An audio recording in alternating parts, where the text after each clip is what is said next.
vil gerne fortælle dig om, hvordan allergi opstår, og hvordan jeg behandler allergi i klinikken, sådan at du kan blive fri.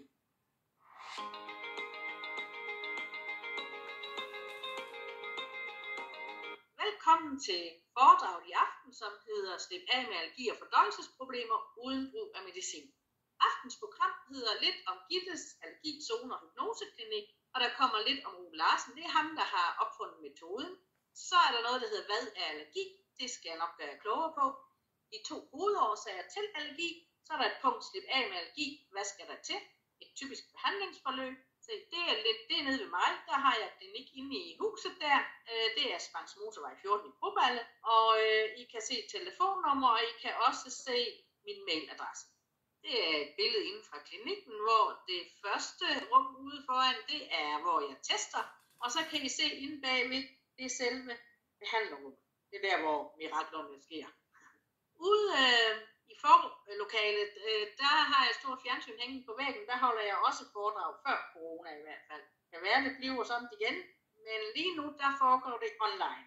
Det er inde i behandlerlokalet, hvor jeg har jeg er ved at teste for allergi. Vi er bare stillet os op for at vise det billede her, hvor man tester.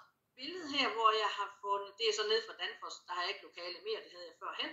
Og der har jeg, I kan se på briksen op til venstre, fundet nogle testemner frem. Det er en, der har birkepollenallergi, og så har hun krydsallergi over til nødder, forskellige slags nødder. Hun har også krydsallergi til hassel og el, og dem har jeg så fundet frem. På briksen ligger hun nede i højre hjørne, hvor at jeg er ved at lave en psykisk afbalancering på det, hun ikke kan tåle. Så fortæller jeg lidt om Ole Larsen. Ole Larsen, han er forfatter. Jeg kan se, at han står øverst oppe med et bog i hånden. Og så er han kinesiolog.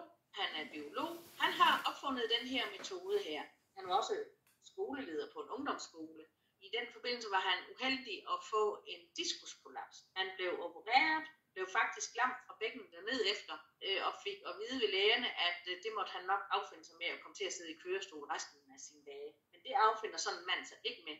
Så han går i skarp genoptræning, I kan se det i varmvandsbassin, sammen med 3 fysser. Og det tog ham 1,5 år, så havde han sin førlighed tilbage. Skæbnen ville så også, at han fik endnu en diskusprolaps. Og i stedet for at blive opereret igen, så valgte han at gå i banken og låse 100.000. Og så gik han rundt til forskellige alternative behandlere og spurgte, hvad kan du, og hvad kan du hjælpe mig med i min situation? Og deraf har han et utroligt stort kendskab til forskellige alternative behandlingsmetoder. Han er eminent til at læse forskningsresultater og ligesom stykke tingene sammen og finde ud af, hvad er problemet, hvad er årsagen, og så finde ud af at løse problemet. Sådan, det er lige for at vise jer, hvor det her kommer fra. Ole Larsen har også haft astma i sin tid, og hvis man ser ham tæt på, så kan man se, at hans hud er meget arret. Det er fordi, han har haft store bylder på grund af Candida svampinfektion i sin hud. Og flere, der får allergi, og det er der nogle bestemte grunde til. Den måde, vi lever på, det er en af grundene. Det, vi lever af, er en anden, og så den måde, lægerne har behandlet os på. Og det kommer vi alt sammen ind på. Det skal jeg nok fortælle jer en hel del om. Det er nemlig utroligt, at man kan reagere så kraftigt over for noget, der er så rent som de her pollen-hasselranker, ser på billedet. Dem, der har allergi over for det, ved, hvordan det kan være irriterende. Øjnene render, irriterede røde og hæver, og næsen render. Det er noget, bierne fodrer sine larver med, så det er der noget rent noget. Der er ikke noget farligt ved det. Men dem, der har allergi, uanset over for hvad, hvilken slags folk, ved, hvor træls det kan være. Hvis øjnene er røde, hævede, irriterende og render i vand, og næsen render i vand, så kalder vi det allergi, bøffeber. Hvis det er vejrtrækningsproblemer med slim, så kalder vi det astma. Hvis det er maven, der reagerer, det kan være smerter, det kan være luft i maven osv., så kalder vi det madallergi eller fødevej. Og hvis det er huden, der reagerer, det kan være på forskellige måder. Det vi kalder nældefeber, så er det typisk med sådan små bitte blærer med væske i. Eller hvis huden får sådan nogle runde ringe her, det kalder vi hekseringe. Det starter med en lille rød knop, og så vokser det sig større og større til sådan nogle hekseringe der. Det er kontaktallergi, som vi kalder det. De gængse pollen afgiver, eller træer afgiver deres pollen. Det starter alt sammen det kan godt starte allerede i januar. Det kommer an på vind og vejr, hvor koldt det har været. Men ellers typisk, som vi ser her midt i februar, med hassel og el. Det bliver så afløst af el. Og de er ikke så invaliderende, fordi at de afgiver ikke så meget pollen. Men den store synder, det er birken, som I kan se, der starter midt i april til midt i maj. Fordi den afgiver sindssygt mange pollen. Og det er jo før, at bierne er ude og samle pollen, så det sker ved vinden, altså når det blæser, så kan der være rigtig mange pollen i luften. Det birk bliver så afløst af græs fra midt i maj til hen til i juli, midt i juli der, og aftager den. Og så bliver den erstattet af bynke, som kører fra juli og så hen til midt i august. Hvis man nu er så heldig, man er en af dem, der reagerer på lidt af hvert, altså det hele, ja, så kan man have sådan 2/3 af året, hvor man faktisk har det rigtig dårligt. De fleste får så nogle antihistaminer ved lægen, og det gør træt. Så hvis man kan komme af med sin allergi, så er det der at foretrække. Lad os kigge på årsagerne til allergi. Der er 2 hovedårsager til allergi, og de 2 hovedårsager skyldes, at 90% af dem, der har allergi, de har fået det. Den moderne forskning viser os, at vi kan bruge nogle teknikker til at fjerne allergi. Den første hovedårsag til allergi sidder i hjernen. Det er det lægerne endnu ikke har fundet ud af, og det er derfor, de kun kan dæmpe symptomerne med antihistaminer. Det er nemlig hjernen, der styrer vores hudvæv på en sådan måde, at det er hjernen, der bestemmer, om der skal komme udflåd i form af væske, altså øjnene render og næsen render, eller i form af slim, hvor vi er nødt til at hoste det her slim op af lungerne. Den anden hovedårsag til allergi er sarte slimhinder typisk på grund af en candida svampeinfektion. Og den årsag sidder nede i vores tarme, især i tyktarmen. Vi tager den første hovedårsag først. Der var på et tidspunkt en russisk forsker, der hed Pavlov, og han interesserede sig for kost og fordøjelse. Og på et eller andet tidspunkt, så ville han finde ud af, hvor meget savl sådan hun fik af, når den fik noget at spise. Og han havde sådan en opstilling her, som I ser på billedet her, og en række hunde derhen af. Der var bare en hund, der opførte sig anderledes end alle de andre. Der var en hund, der begyndte at savle, før den fik noget at spise.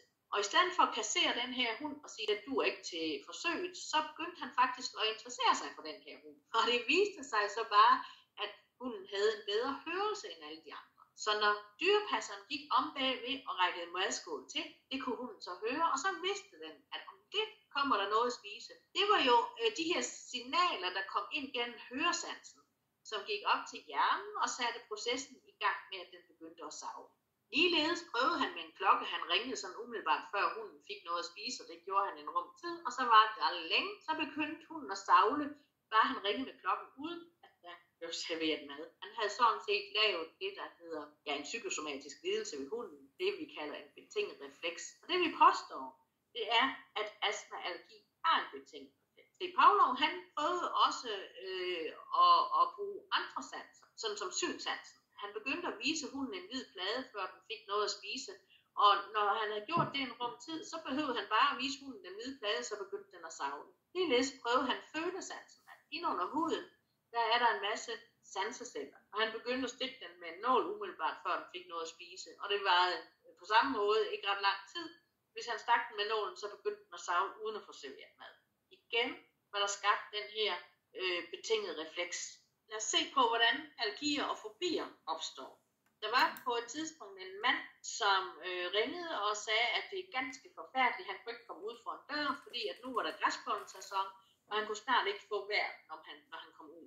Det var så en af Ole Larsens klienter, og Ole Larsen siger til ham, at han skal få hans kone til at gå ud og plukke noget af alt det græs, der er i området, hvor de bor, og putte det i en plastikpose og komme med. Og det gjorde han så. Han kom med den plastikpose med græspollen i. Han blev så testet. Det kommer vi ind på senere, hvordan vi tester. Og rigtig nok, han faldt på det her græspollen. Så bliver han testet igen, og det kommer vi også ind på, hvordan. Og det viser sig, at når det er lukket ind i ens energisystem, det her pollen her, så kan man også teste, hvad alder han har haft, dengang han oplevede et eller andet, der stressede kroppen så meget, at han at hjernen udviklede den her betingede refleks, så han begyndte at reagere på de her græspollentyper. Og de testede ham tilbage til, at han var 1 år gammel, da han havde oplevet et eller andet, som gjorde, at han havde udviklet allergi over for græs. Og så siger manden så til Ole Larsen, så tror jeg nok, jeg ved, hvad det er. For det snakker vi meget om, når vi er samlet i min familie. Dengang han var 1 år gammel, der var han ude at køre i bil med sine forældre, og det var fra den gang af, at man ikke skulle have sikkerhedssele på. Og han lå i barneliften om på bagsiden og var heller ikke spændt. Faren han mister herredømmet over bilen og kører frontalt ind i et træ. Så det her lille menneske her, det bliver kyttet gennem, eller suser gennem luften derop på forruden og ned på instrumentbrættet, og forældrene, de har også mistet bevidstheden. Der kommer folk ilen til for at få den ud af bilen, fordi de er bange for, at den går i brand. Og nu bliver de alle sammen lagt ud i vejrabatten, hvor der er masser af græs. Det er der, hvor at hjernen, ligesom Pavlovs hund der, får noget pollen ind gennem lugtesansen, som bliver registreret op i hjernen, samtidig med, at han er rigtig ked af det. Han er godt forslået, græder, og øjnene render, næsen render. Og hjernen, den linker det her stress, der er i kroppen, det her ubehag, der er i kroppen, sammen med det, der kommer ind via lugtesansen, og laver den her betingede refleks. Og det vil sige, at han får efterdags, hver gang han bliver udsat for lige præcis de græspollentyper, der var i luften dengang, da han var 1 år gammel, når de kørte galt, så vil han reagere med allergisymptomer. Det er hjernens måde på at sige, at der er noget, der er farligt til at komme væk. Vi kan lige se, at smerten fra ulykken bliver registreret op i hjernen, samtidig med pollen fra græs kommer ind via lugtesansen. Det kobler hjernen, den mistolker situationen til, at han har det så dårligt, at han har alle de der smerter. Det må være det, der kommer ind via hans lugtesans, altså ind via næsen. Det behandlingen går ud på, adskille de her 2 sanseindtryk og ophæve den betingede refleks. Det vil sige, at når vi har gjort det, når vi har ophævet den betingede refleks, så vil allergisymptomerne stoppe. Ligeledes er der en historie om en dame, som var panisk angst for hunde. Hun var rigtig godt ked af det, fordi hun kunne ikke komme hjem til familie og venner på besøg, hvis de havde hund. Bare det, hun så en hund, blev hun panisk angst, og så hun tænder fra en hund, så var det da helt slemt. Hendes historie var, at da hun var 5 år gammel, der lå hun ude på græsplænen, hvor de boede, tæt op ad stakittet ind til naboen og legede ned på græsset. Lige pludselig så kommer naboens hund farne ud, voldsomt bøgende, lasker poterne op på det her stakit, og i et splitsekund, der har den her pige troet, at nu kommer den og æder mig. Hun har simpelthen haft dødsangst, og det er lige det, der sker. Alt det, der kommer ind via sanserne, altså det hun ser via synsansen, det hun hører via høresansen, linket op i hjernen med det ubehag, hun har i kroppen, den stress, hun har i kroppen, og så danner hjernen en betinget refleks. Det vil sige, at hver gang hun ser en hund, får hun det dårligt. Hver gang hun hører en hund, får hun det dårligt. Og ser hun tænder fra en hund, så får hun det rigtig dårligt. Og hvis hun dengang, da hun var 5 år gammel, fik hundehår på sig, så vil alene det, at hun får hundehår på sig, gøre, at huden begynder at hæve op og klø, altså de her nældefeber. Igen, behandlingen går ud på at adskille de her sanseindtryk, så de her allergisymptomer bliver ophævet. Man kan sige, at sanseindtryk for traumet skaber fremover voldsomme stressreaktioner. Det, der er forskel på en fobi og en allergi, fordi det er det samme, der sker op i hjernen, det er, at hvis man er bange for at komme i nærheden af noget, så kalder man det en fobi. Men er det kroppen, der reagerer, altså for eksempel med nældefeber, eller øjnene render og næsen render, så kalder man det en allergi. Så man kan sige, at allergi er en kemisk fobi, altså der, hvor kroppen reagerer. Det hele stammer fra den gang, vi var urmennesker. Det er en gammel overlevelsesmekanisme. Det stammer fra den gang, vi mennesker gik rundt og var konstant føde for sådan nogle sabelkatte. Hvis man én gang havde været oppe og slås med sådan en sabelkat, og man var så heldig, at man overlevede, så var det vigtigt, at hjernen fik en erkendelse af, at det her er altså farligt. Så hvis man for efterdags var ude på en mark eller en skov, hvor der havde gået sabelkatte, og de havde afsat noget hår på blade og buske og grene, og man fik det på sig, altså nogle hår på sig, så ville huden begynde at klø og hæve op og give det her nældefeber. Så vidste man, her er der noget, der er farligt, så det er bare med at komme afsted. Og det var de mennesker, som var bedst til at udvikle de her betingede reflekser. Det var dem, der overlevede. Og igen, det er nøjagtigt det, der sker op i vores hjerne i dag. Det er det, lægerne ikke har fået fat på, for det er derfor, at de kun dæmper allergisymptomer med antihistaminer. Det gør en træt og har nogle andre bivirkninger, men det skal vi ikke ind på. Det er sådan, at op i vores hjerne ligger der en film af hele vores liv. Og hvis ikke der har været noget særligt traumatisk, og vi bliver født, så har vi det rigtig godt. Men bliver vi udsat for et traume, så er det så, at der bliver bundet noget energi til det her traume. Fordi hjernen vil hele tiden gå og scanne omgivelserne. Er der noget, jeg skal advare imod? Er der noget, jeg skal advare imod? Er der noget, jeg skal advare imod? Det vil så sige, at oplever man flere traumer, Jo flere traumer man oplever, jo mere energi vil der blive bundet i kroppen. Når vi går ind og behandler og ophæver den eller de betingede reflekser, så bliver der frigivet energi igen. Så kan vi have det fedt. Så det er det, det kommer ind på. Vores bæreevne vil simpelthen blive meget større for hver traume, vi neutraliserer. Her er der et billede af en meksikaner, som jeg er ved at teste. Man kan teste alt, der stresser hjernen kinesiologisk. Og den måde, vi tester på, det er sådan, at vi har nogle sanseceller. Det stammer også fra dengang, vi var urmennesker. Vi har nogle sanseceller ved mundvigene, ved ørerne og ved navlen. Vi har den, det er indgangen til kroppen, kan man sige. Og vi har den fra dengang, vi var urmennesker, da vi plukkede bær og frugter. Der skulle vi simpelthen kunne sanse, om man kunne spise dem, eller om de var giftige. I dag bruger vi ikke vores sanseceller mere. I dag har vi varedeklarationer. Men vi har den stadigvæk. Og jeg kan teste, eller ved at sætte de her ting op til sansecellerne. Jeg bruger gerne den ene mundvig, og så den anden og navlen. Og det er sådan, at hvis man har udviklet allergi over for noget af det, jeg tester, så vil hjernen i cirka 30 sekunder omdirigere energien i kroppen, sådan at den ikke sender så meget energi ud til vores muskler.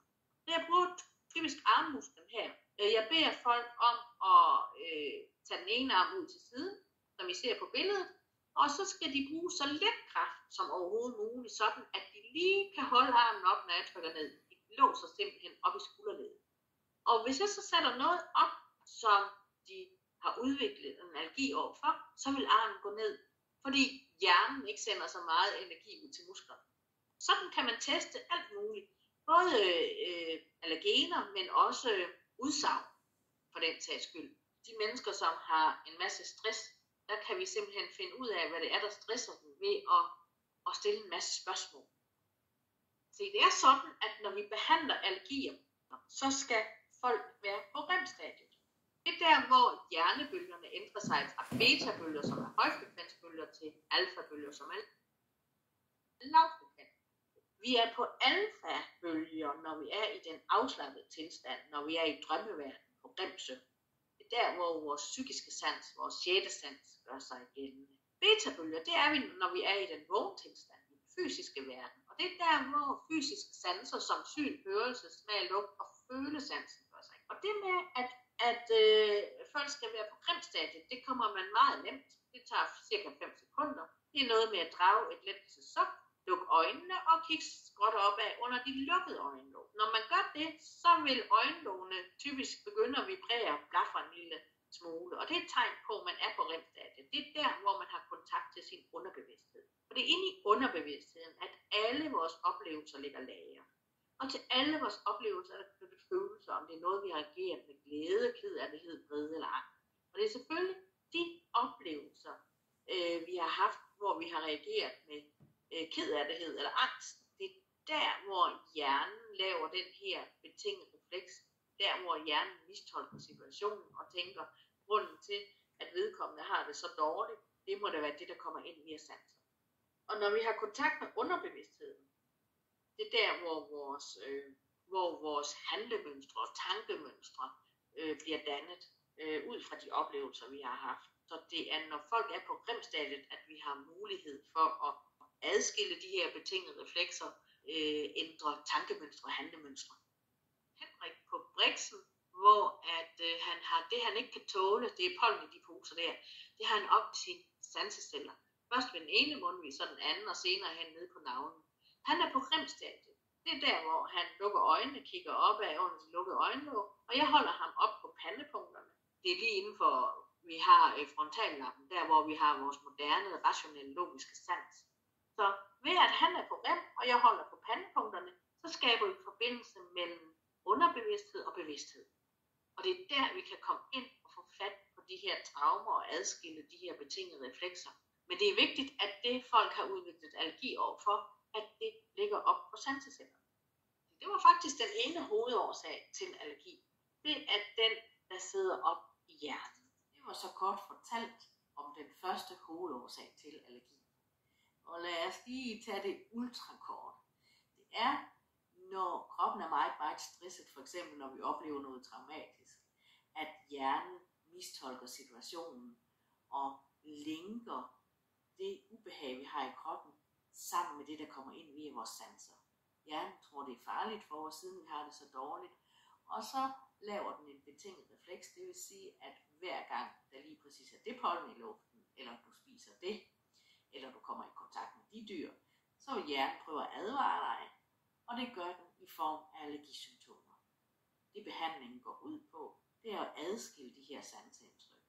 Og sådan at vi ophæver den her betingede refleks, og at du fremadrettet ikke reagerer med allergisymptomer, når der lige præcis er de pollen i luften, eller du spiser det, eller du er i kontakt med de dyr, eller noget andet. Det er en gammel overlevelsesmekanisme fra den gang, vi var urmennesker, da vi levede et meget farligere liv. Men det er nøjagtigt det samme, der sker op i hjernen i dag. Og i dag er det jo typisk over for ufarlige ting. Der er en anden hovedårsag til allergi, og den kan du høre mere om i anden del af mit foredrag. Du kan have den ene hovedårsag, du kan have den anden hovedårsag, eller du kan have begge to. Det ved jeg først, når jeg har testet dig. En ting, jeg godt lige vil sige, det er, hvis du har pollenallergi, så kom mindst en måned før du forventer symptomer. Fordi hvis du først er begyndt på antihistamin, og du ikke kan undvære det, så går signalerne, eller så har jeg svært ved at teste dig. Så vil lige præcis ved pollenallergi, kom gerne en måned før du forventer symptomer. Alle andre allergier, dem kan vi tage, dem kan vi behandle med det samme.